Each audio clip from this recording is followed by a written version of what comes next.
செல்லின்படி நடவாதவர், பாவிகளின் தீய வழி நில்லாதவர், இகழ்வாரின் குழுவினில் அமராதவர்.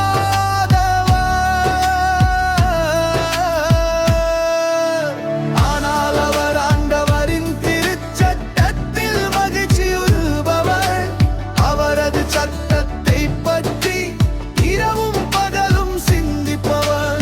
ஆனால் அவன் ஆண்டவரின் திருச்சட்டத்தில் மகிழ்ச்சியுறுபவர், அவரது சட்டத்தை பற்றி இரவும் பகலும் சிந்திப்பவர்.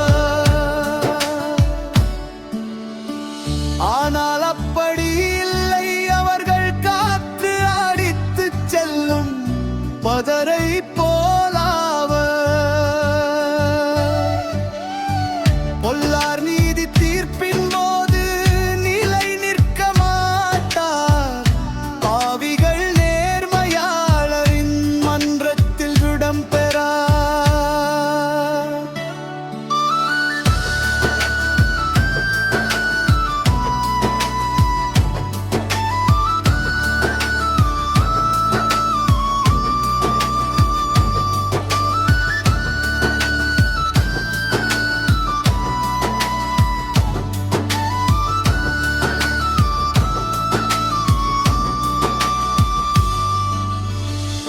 பொல்லாரின் செல்லின்படி